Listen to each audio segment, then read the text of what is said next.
Sir ఒక సంవత్సర పరిపాలన ఎలా అనిపిస్తుంది? గతం కంటే ఇప్పుడు బాగుందా లేకపోతే గతమే బాగుందా? ఏ అంశాలు బాగా ఫాస్ట్‌గా వెళ్తాయి?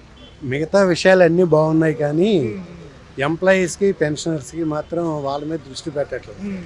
వాళ్ళ మీద కూడా దృష్టి పెడితే పెన్షనర్స్ ఇబ్బందులన్నీ కూడా ముందు తొలగించాలి. అదొక్కటే నాకు. కొంచెం ఆర్థిక వెసులుబాటు చూసుకుని అన్ని ఇస్తున్నారు కదా, కొంచెం సమయం పడుతుందంటారు.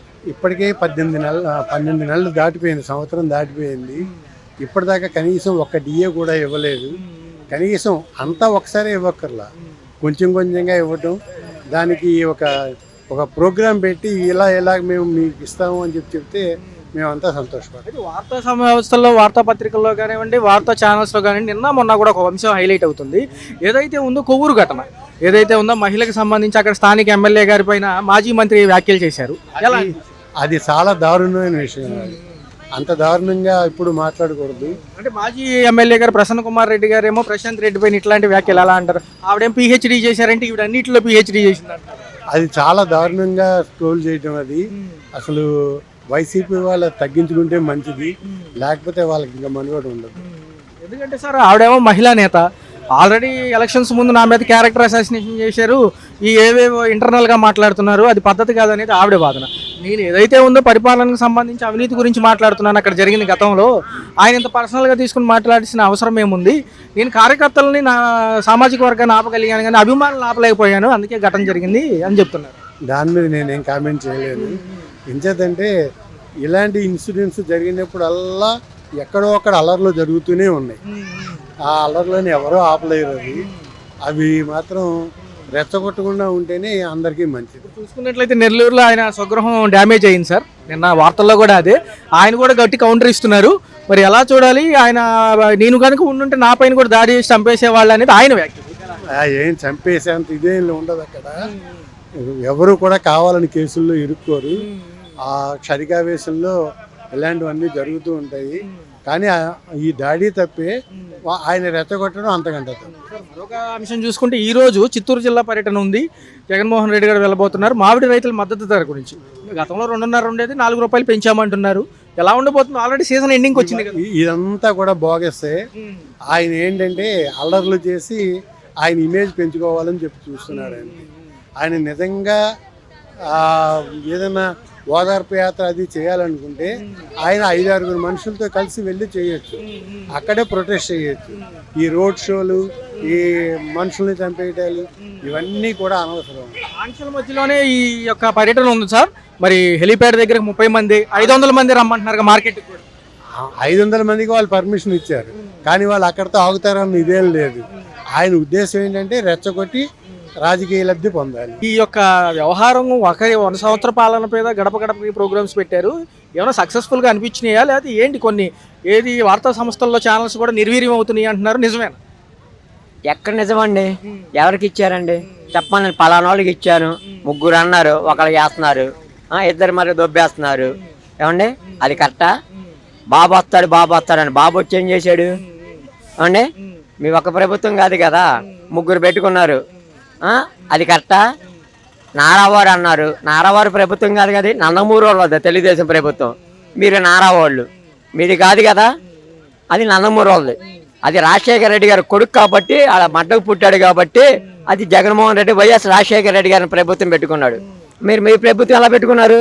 9 సంవత్సరాలు చేశారు, మళ్ళీ వస్తా అన్నారు. 3 సిలిండర్లు అన్నారు, 3 సిలిండర్ కాదు 30 సార్లు దొడ్లోకి వెళ్ళాల్సి వస్తుంది. అది చూసుకుంటే నిన్న మొన్న కూడా సంఘటన జరిగింది. కొవ్వూరు ఘటన ఎలా అనిపించింది? మహిళా నేత పైన ఇటుపక్క ప్రసన్న కుమార్ రెడ్డి గారు మాట్లాడారు, ఆవిడ కూడా ప్రశాంత్ రెడ్డి గారు కూడా అనుచిత వ్యాఖ్యలు చేశారు. అవినీతిలో ఏదైతే ఉందో పిహెచ్డీ చేశారు ప్రసన్న కుమార్ రెడ్డి గారు అనడంతో చెలరేగిన ఈ యొక్క వివాదం ఎంతవరకు దారితీస్తుందో చూసాం. ఇంటిపైన దాడి కూడా చేశారు నెల్లూరులో. ఎలా అనిపిస్తుంది?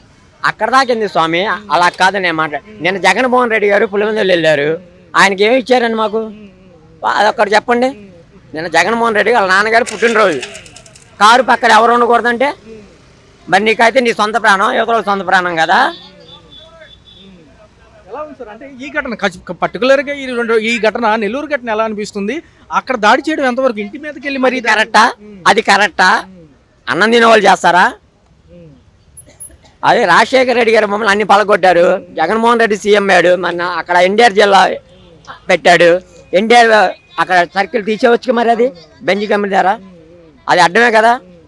మరి ఈ రోజు చూసుకుంటే చిత్తూరు జిల్లా పర్యటనకు సంబంధించి ఏదో బంగారపాలెం వద్దన్నారుగా కాడు పక్కన ఎవరు ఉండకూడదు అన్నాడు. జగన్మోహన్ రెడ్డి నడుచుకుంటే వెళ్ళాలా? ఆడి పుటకతో వచ్చాడు. నువ్వు నిన్నగాక మొన్న 2 ఎకరాలతో వచ్చావు. నువ్వు 2 ఎకరాలతో వచ్చి రామారావుని పట్టుకొట్టావు, చంపేశావు. బంగారపాలెనికి ఏదైతే ఆంక్షల మధ్యలోనే జరుగుతుంది, ఎలిపేట వరకు 30 మంది 500 మందికి మించి పర్మిషన్ లేదంటారు. అసలు ఏమన్నా ఉంటున్నారు కదా సార్, ఏమన్నా అన్నారు కదా, పర్మిషన్ ఏమన్నా ఎవరు రానివ్వని అన్నారు కదా. ఇప్పుడు అదే జరుగుతుంది కదా అక్కడ. ఒకసారి చూడండి సార్. అవును చూడండి, ఏమన్నా అంటే ఏమన్నా అన్నారు. జెండాలు కట్టుకున్న కార్లు ఎన్ని వచ్చినాయి, ఎలా వచ్చింది చూడండి. ఎవరిని వెళ్ళనట్లా, నో ఎంట్రీ అంటున్నారు. ఈ ఘటనకు వస్తే ఈ ప్రశాంత్ రెడ్డి గారు అలా వ్యాఖ్యలు చేయడం ఎంతవరకు సమంజసం? ఆల్రెడీ ఎమ్మెల్యేగా ఉన్నారు కదా, ఇప్పుడు వాళ్ళు కాదనే కదా వీళ్ళకి ఇచ్చింది. వీళ్ళ సమస్యలు మరి తీర్చొచ్చు కదా, మళ్ళీ ఈయన మీద ఎందుకు వ్యాఖ్యలు చేశారు? అవును స్వామి, మీరు మన పారసారథి ఏం చేశాడు? నిన్నగాక మన దాంట్లో పార్టీ మారాడు. పారసారథి ఏం చేశాడు? ఏం మాట్లాడాడు పారసారథి? నువ్వు చూడు ఎమ్మెల్యే, ఇప్పుడు నువ్వు చూడు ఎమ్మెల్యే, ఆయన పదవి ఇచ్చాడు. ఆయన ఇల్లు ఎక్కడ? కనగలూరు. నువ్వు చూడు ఎమ్మెల్యే, ఆయన ఏం మాట్లాడాడు?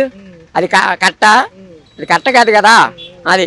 మీరేమంటున్నారంటే ప్రసన్న కుమార్ రెడ్డి గారు, నేనుంటే నన్ను కూడా చంపేసే వాళ్ళేమో, అంతమంది వచ్చి దాడి చేయడం సమంజసం కాదు కదా. ఈ సంస్కృతికి పాడింది, చర్మగీతం పాడింది మేమే, అప్పుడు మళ్ళీ మీరు మొదలు పెట్టారంట. మేము మొదలు పెట్టాలంటే ఆయన జగన్మోహన్ రెడ్డి గారు రాజారెడ్డి గారు అనిపించాలి, అప్పుడు మొదలు పెడతాడు.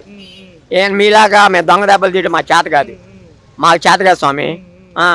ఫస్ట్ మొన్న వల్లిపులేని వంశీని లోపల ఎందుకు వేశారు? అసెంబ్లీలో ఏమన్నాడు? బాబు చంద్రబాబు నాయుడు గారు నీ పుట్ల మాధవరెడ్డి గారు పుట్టాడు అన్నప్పటికే లోపలేసింది, లేకపోతే ఎందుకు వేస్తారు ఆయన్ని? అదండి కరెక్టేనండి. ఆయన ఇప్పుడు చిన్నపప్పు గారు మెయింటింగ్ కదా, పెద్దపప్పు గారు మెయింటింగ్ కాదు. చిన్నపప్పు గారు ఏం చెప్తా చెయ్యాలి, పెద్దపప్పు గారు కూడా. నెల్లూరు పర్యటనలో ఉన్నారు లోకేష్ గారు, ఆయన కూడా ఇట్లా మాట్లాడితే మేము ఊరుకోపోమంటున్నారు. అంటే ఏం చేస్తారు? ఎవరు ఏం చేయలేరండి, ఎవరేం చేయలేరు. అది పద్ధతి కాదు, మంచి మర్యాద మనాతన అది ఉంటే ఎక్కడైనా బాగుపడగలం. వీళ్ళకేం లేదు, వీళ్ళకి అసలు ఏం లేదు. ఆ బండి ఉంటే చాలు, మా ఫోటో ఉంటే చాలు, ఎవరైనా పెట్టుకోవచ్చు. ఫోటో లేకపోతే మేము రోడ్డు మీద ఉండకూడదు. అది రాజశేఖర్ రెడ్డి గారి బొమ్మది నా బండి మీద, కేసు రాస్తా అన్నారు, రాసుకోమన్నా. సరే అండి. అంటే అభిమానులు ఉండకూడదు? ఉండకూడదు, వాళ్ళు అక్కడే ఉండాలి.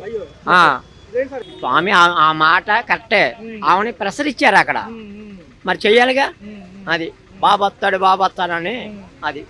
ఇప్పుడు ఏమంటున్నారంటే, ఇప్పుడు స్థానిక నేతగా కొవ్వూరు నియోజకవర్గం ఎమ్మెల్యేగా ఉన్న ప్రశాంత్ రెడ్డి గారు ఎవరైతే మహిళా నేత చేయడం అది కరెక్టా? ఇంటికి వెళ్ళి చేయడం అది కరెక్టా? అంటే ఇప్పుడు నేను ఉండుంటే నన్ను చంపేసేవాళ్ళుగా అంటున్నారు. మరి అంతే కదా, మరి మా ఇంట్లో లేను కాబట్టి మా బతికారు, లేకపోతే ఇంటికాడ చంపేస్తారుగా. ఆవిడ మీడియా ముఖంగా చెప్తుంది, పంపించడం ఏంటి? మాగోడది నువ్వు రావాలి, మాగోడ నువ్వు వచ్చి, నువ్వు కారు వచ్చి, నువ్వు దిగి నీ కుర్రం తీసుకురావాలి. దుండగులు పంపించడం ఏంటి?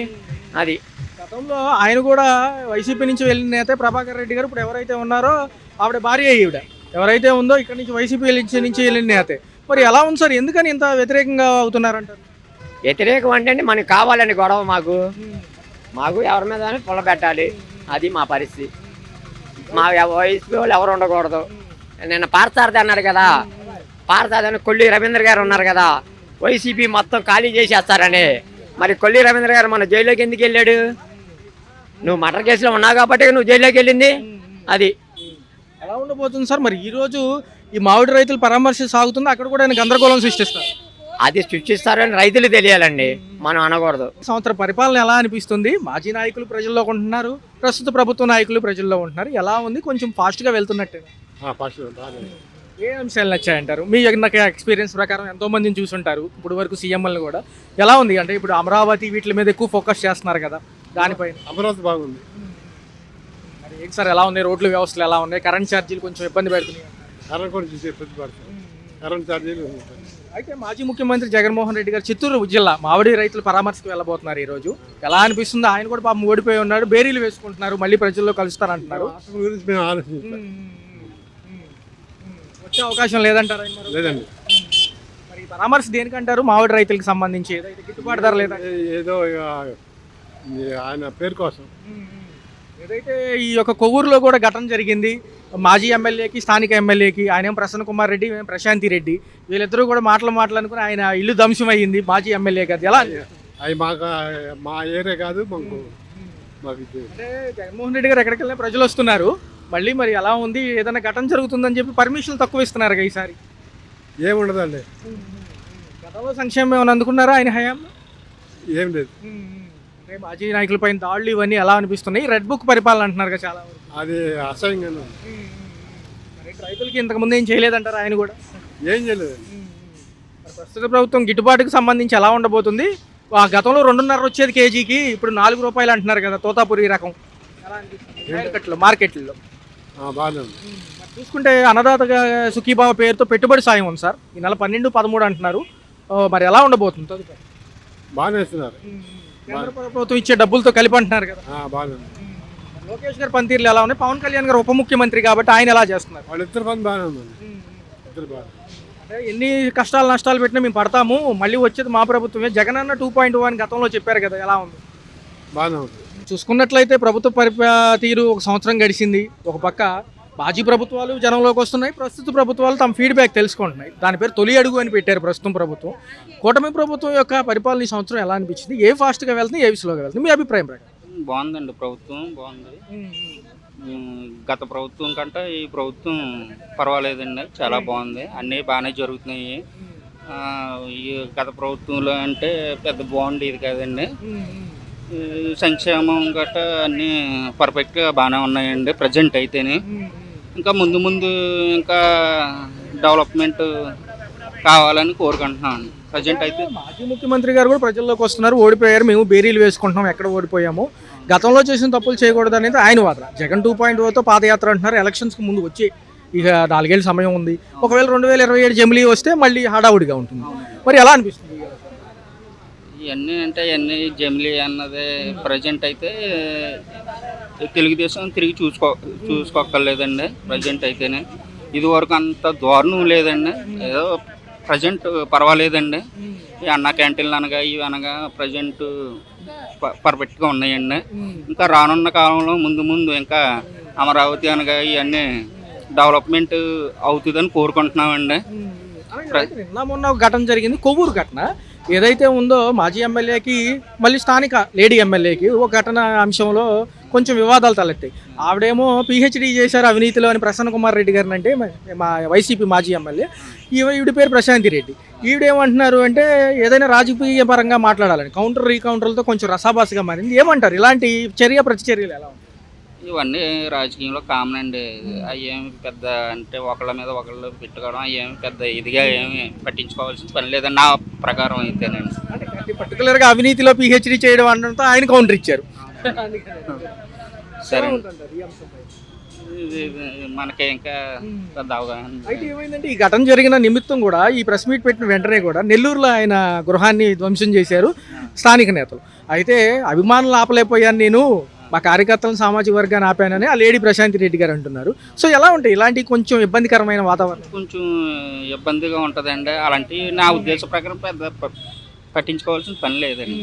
అదేనండి, ఏదైనా రాజకీయపరమైన అంశాల మీద ప్రసంగించాలి కానీ ఇలా వ్యక్తిగత దాడులు ఎలా వ్యక్తిగతంగా అవి చాలా అవి పొరపాటు అండి. అది మట్టుకు చాలా పొరపాటు. వ్యక్తిగతంగా ఏదన్నా ఉంటే రాజకీయంగా చూసుకోవాలి తప్పండి, వ్యక్తిగతంగా అన్నది చాలా రాంగ్ అండి. ఎందుకంటే ఇప్పుడు ఈ ప్రభుత్వం చేసింది కాబట్టి నెక్స్ట్ వాళ్ళు వస్తే మళ్ళీ అదే చేస్తారు కదా, మళ్ళీ వీళ్ళకి ఒక లీడ్ ఇచ్చినట్టే కదా. అంటే ఇట్లాంటి ఏదైతే దాడులు అని అంటే అది రానున్న కాలంలో అయితే ప్రజెంట్ అయితే బాగుందండి ప్రభుత్వం. రానున్న కాలంలో అది ప్రజా తీర్పుని బట్టి ఉంటుందండి. ప్రజల్లో అయితే ఏ ఇబ్బంది లేదండి. ప్రజెంట్ అయితేనే పర్ఫెక్ట్గా ఉన్నాయండి, అన్ని సంక్షేమాలు జరుగుతున్నాయి. 15వ తారీఖు ఎప్పుడో ఫ్రీ బస్ అంటున్నారు, అవి కూడా కొంచెం ముందుకెళ్ళి వెళ్తే బాగుంటుందని నా ఉద్దేశం అండి. చిత్తూరు జిల్లా పర్యటన ఉంది. మామిడి రైతుల పరామర్శకి జగన్ గారు వెళ్తున్నారు, మాజీ ముఖ్యమంత్రి గారు. ఆంక్షలతో కూడిన నిబంధనలు పెట్టారు. హెలిప్యాడ్ దగ్గర 30 మంది 500 మంది మార్కెట్కి రండి, చిన్న మార్కెట్. గతంలో అంశాల్లో తొక్కిసలాటలు జరిగి చనిపోయారు. సో అంటున్నారు. ఎలా ఉంది ఈ యొక్క ఆంక్షల మధ్యలో వెళ్లాల్సి వస్తుంది కాబట్టి ఇప్పుడు మామిడి రైతులకి ఈ పరామర్శ ఏంటని వాళ్ళు ఎలా? అది జనాలు ఇబ్బంది పడుతున్నారు కదండి. మొన్న చూడండి, మొన్న ఘటనలోనే వెళ్ళి 2 చనిపోయారు రోడ్డు ప్రమాదంలో. అలాంటివి ఏమీ లేకుండా మామూలుగా చేసుకుంటే బాగానే ఉంటుందండి. ఏం చేద్దంటే ఈ ప్రభుత్వం కూడా కొంచెం సెక్యూరిటీ బాధ్యత కల్పించాలండి. అంటే సామాన్యులకి ఇబ్బంది అవుతుంది కదండి. అందుకేంటంటే జగన్ గారు వెళ్ళినప్పుడు కూడా కొంచెం సెక్యూరిటీ పెంచి ఇచ్చేస్తే జనాలకు కూడా ఏ ఇబ్బంది ఉండదండి. అదండి నా ఒపీనియన్. పవన్ కళ్యాణ్ గారి పనితీరులు ఎలా ఉంది? ఉప ముఖ్యమంత్రి పదవిలో ఉన్నారు, ఒక పక్క సినీ రంగం నుంచి వచ్చి ఉన్న వ్యక్తి అయినప్పటికీ కూడా మరి ఆయన పనితీరుల మీద మీరు ఏమంటారు? పర్లేదా, కొంచెం సాటిస్ఫాక్షన్గా ఉందా, ఇంకా చేయాలంటారు? పవన్ కళ్యాణ్ గారు అంటే ఇప్పుడు తొలి అడిగి తొలిగా రాజకీయంలోకి వచ్చారు కాబట్టి ఆయనకి కొంచెం నేర్చుకోవాల్సింది ఇంకా చాలా ఉందండి. ప్రజెంట్ బాగానే చేస్తున్నారు, కాకపోతే ఇంకా డెవలప్మెంట్ అయితే కనుకండి ఫ్యూచర్లో ఆయన కూడా బెస్ట్ రాజకీయ పరంగా ఆయన పెద్ద నాయకుడు అవుతాడండి. ఆయన కూడా టోటల్గా ఈ 1 ఇయర్ పరిపాలనలో కరెంట్ ఛార్జీలు, నిత్యావసర సరుకులు కొంచెం భారంగా ఉన్నాయని అంటున్నారు. మరి కేంద్రం నుంచి కూడా తగ్గుతుందనే వార్తలు కూడా వస్తున్నాయి. ప్రజెంట్ అయితే రేట్లు భారంగానే ఉన్నాయండి. దాని ప్రకారం కొంచెం తగ్గిస్తే ఈ కూరగాయలని, వంట నూనెని, కరెంటు బిల్లులని కొంచెం తగ్గిస్తే బాగుంటుందేనండి.